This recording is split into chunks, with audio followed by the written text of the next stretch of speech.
고요한 새벽, 모두가 잠든 시간. 도심을 벗어난 한적한 국도 위로 차 한 대가 빠르게 질주합니다. 어둠 속에서 번뜩이는 헤드라이트 불빛은 마치 무언가를 향해 달려가는 맹수와도 같습니다. 그 안에는 한 남자의 비뚤어진 욕망과 섬뜩한 계획이 꿈틀대고 있었으니 오늘 우리는 바로 그 충격적인 사건의 전말을 파헤쳐 볼 것입니다. 5억 원이라는 거액의 보험금을 둘러싸고 벌어진 잔혹한 살인게임, 그 뒤에 숨겨진 인간 본연의 어두운 그림자와 욕망의 민낯을 마주하게 될 것입니다. 이야기는 겉으로는 평범해 보였던 한 가정에서부터 시작됩니다. 누구보다 서로를 아끼고 사랑해야 할 부부의 연이 어떻게 그토록 비극적인 종말을 맞이하게 되었는지 우리는 그 과정을 면밀히 추적해 나가야 할 것입니다. 2022년 늦은 가을 어느 날 밤 모든 생명이 잠든 깊은 어둠 속 한적한 국도에서 끔찍한 교통사고가 발생합니다. 도로 위에는 스키드 마크, 즉 브레이크 자국 하나 찾아볼 수 없는 깔끔한 현장이었습니다. 차량은 형체를 알아볼 수 없을 정도로 심하게 훼손되어 있었고 그 안에서 싸늘한 주검으로 발견된 한 여성. 그녀의 이름은 김은정. 조수석에 앉아있던 그녀는 이미 숨을 거둔 상태였습니다. 그리고 운전석에는 남편인 이창수가 경미한 부상을 입은 채 구조되어 병원으로 이송됩니다. 그는 혼란스러운 표정으로 아내를 잃은 슬픔에 잠긴 듯 보였습니다. 병실에서 그는 경찰에게 아내를 정말 사랑했는데 갑자기 사고가 났다며 눈물을 흘렸고 사고는 그저 자신들에게 닥쳐온 불운한 우연이었다고 주장하며 깊은 애도를 표했습니다. 그의 모습은 누가 보아도 아내를 잃은 비통한 남편의 그것이었습니다. 그러나 경찰은 단순한 교통사고로 치부하기에는 너무나도 미심쩍은 정황들을 사고 현장에서 발견합니다. 먼저 차량의 파손 정도에 비해 조수석에 앉아있던 아내 김은정 씨는 안전벨트를 매지 않은 상태였습니다. 심지어 자동차 안전의 가장 기본적인 요소 중 하나인 머리 받침대는 의도적으로 제거된 상태였습니다. 이는 사고 충격 시 승객의 머리와 목 부상을 최소화하는 중요한 안전장치인데 이것이 없었다는 것은 무언가 부자연스러운 느낌을 주었습니다. 게다가 경찰의 조회 결과 사고 직전 남편 이창수 씨가 아내를 피보험자로 하는 거액의 생명보험에 가입했다는 사실이 밝혀집니다. 그 금액은 무려 5억 원에 달했습니다. 이러한 비상식적인 정황들과 거액의 보험금이라는 동기는 경찰의 의심을 더욱 날카롭게 만들었고 단순 사고가 아닌 계획된 범죄 가능성에 무게를 두기 시작합니다. 모든 시선은 이제 남편 이창수 씨에게로 향했습니다. 수사는 점차 남편 이창수 씨를 향해 좁혀져 들어갑니다. 사고 당시 그의 진술은 계속해서 오락가락했고 특히 아내가 평소 즐겨 먹던 해산물을 사러 가는 길이었다는 그의 주장은 결정적인 거짓으로 드러났습니다. 경찰이 주변 CCTV를 분석한 결과 남편은 아내와 함께 해산물 가게가 아닌 사고가 발생한 방향의 반대쪽, 즉 목적지와는 전혀 상관없는 곳으로 향하고 있었음이 명확하게 밝혀진 것입니다. 이는 그가 사고 발생 전부터 의도적으로 다른 곳으로 향하고 있었다는 것을 의미하며 그의 알리바이가 철저히 조작되었음을 시사했습니다. 이 모든 정황은 단순한 우발적 사고가 아닌 치밀하게 계획된 범죄임을 강력히 암시하고 있었습니다. 경찰은 그의 숨겨진 의도를 파헤치기 위해 과거 행적을 더욱 깊이 파고들기 시작했습니다. 경찰은 남편 이창수 씨의 과거 행적을 집중적으로 조사하기 시작했습니다. 그리고 곧 수사팀은 놀라운 사실들을 마주하게 됩니다. 그는 과거에도 보험금을 노린 유사한 보험 사기 전과가 있었던 것입니다. 이는 그가 범죄에 대한 충분한 인지도를 가지고 있으며 이번 사건 또한 보험 사기의 연장선일 가능성을 높였습니다. 뿐만 아니라 주변인들의 증언과 이웃들의 진술을 통해 수년 전부터 남편이 아내 김은정 씨를 상대로 상습적인 폭행과 협박을 일삼아왔다는 사실까지 확보됩니다. 이웃들은 종종 한밤중에 부부싸움 소리를 들었고 가끔 김은정 씨의 얼굴이나 팔다리에 멍자국이 있었던 것을 기억한다고 진술했습니다. 이미 오래전부터 남편은 아내를 향한 폭력적인 성향을 노골적으로 드러내고 있었던 것입니다. 부부 관계는 이미 회복 불가능한 지경에 이르렀음을 짐작하게 했습니다.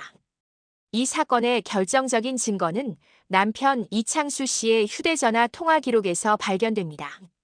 사고 직후 그가 가장 먼저 연락을 취한 곳은 아내의 병원이나 가족이 아니었습니다. 그는 자신의 아내의 안위를 걱정하기보다 다급하게 보험 설계사에게 전화를 걸어 보험금 지급 절차와 조건에 대해 상세하게 문의했습니다.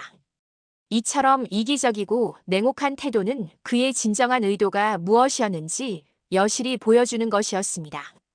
경찰은 남편이 오랫동안 이 거액의 보험금을 노리고 아내를 살해할 계획을 치밀하게 세웠다고 확신하게 됩니다.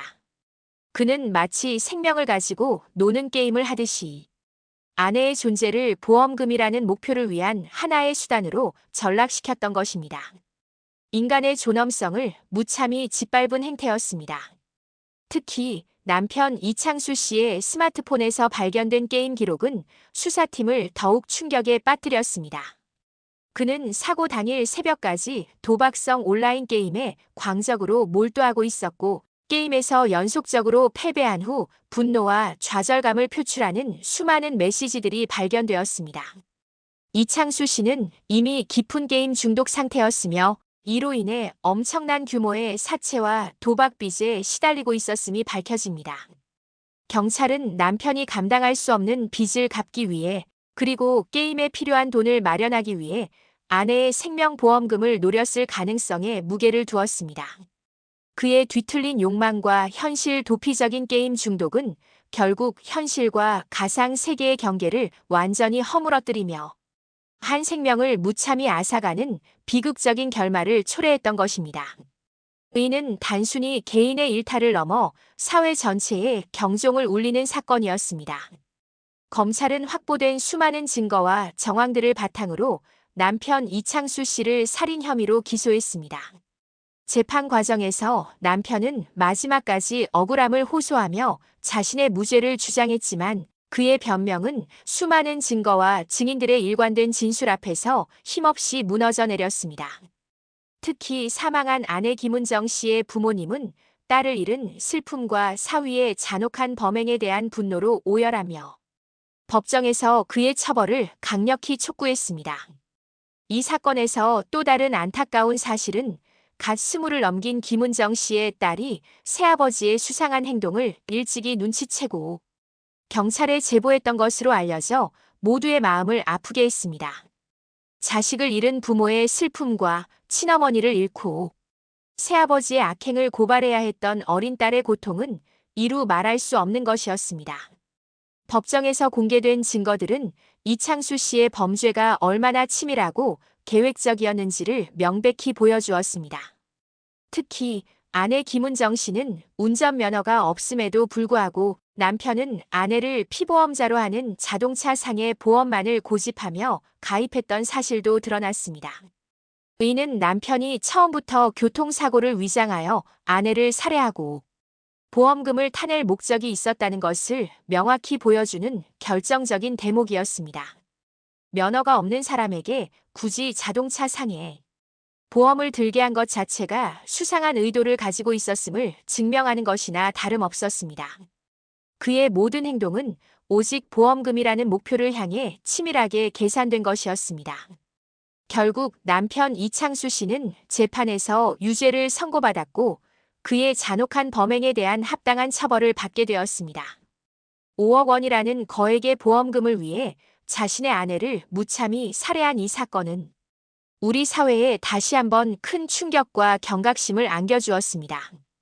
이 사건은 단순히 보험금을 노린 살인 사건의 전형적인 모습을 보여주는 것을 넘어 게임 중독과 같은 현대 사회의 심각한 병폐가 어떻게 한 개인의 삶을 파괴하고 나아가 타인의 소중한 생명까지 앗아갈 수 있는지를 여실히 보여주는 씁쓸한 단면입니다.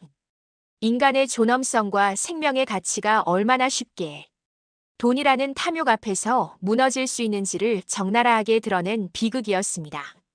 보험은 본래 불확실한 미래에 대비하고 예기치 못한 사고나 재난으로부터 가족과 자신을 보호하기 위한 안전망으로 고안된 제도입니다. 그러나 안타깝게도 어떤 이들에게는 보험이 탐욕을 채우기 위한 손쉬운 수단으로 변질되기도 합니다. 최근 몇 년간 보험 사기 범죄는 꾸준히 증가하는 추세이며 특히 살인이나 상해를 동반한 흉포하고 잔혹한 범죄들이 더욱 늘어나고 있는 현실입니다. 심지어 가족 구성원들이 서로 공모하여 보험금을 노리는 폐륜적인 사건까지 발생하며 우리 사회에 깊은 충격과 절망감을 안겨주고 있습니다. 이는 보험 제도의 근간을 흔드는 심각한 사회적 문제입니다. 이 끔찍한 사건은 우리에게 많은 것을 시사하고 있습니다. 단순한 한 가정의 비극으로만 치부하고 넘어갈 수 없는 우리 사회 전체의 문제점을 드러내는 거울과도 같습니다. 우리는 이러한 비극이 다시는 이 땅에서 반복되지 않도록 사회 시스템을 면밀히 점검하고 법적, 제도적 보완책을 마련해야 할 것입니다. 또한 인간의 끝없는 탐욕과 중독이 가져올 수 있는 파멸적인 결과에 대해 우리 스스로 끊임없이 경계하고 성찰해야 합니다. 5억 원이라는 숫자가 만들어낸 잔혹한 살인게임은 오직 씁쓸하고 비통한 교훈만을 남겼습니다. 우리는 이 사건을 통해 생명의 존엄성과 인간의 본질적인 가치에 대해 다시 한번 깊이 성찰하며 더 나은 사회를 위한 노력을 게을리하지 않아야 할 것입니다. 모든 생명은 돈으로 환산될 수 없는 소중한 가치임을 잊지 말아야 할 것입니다.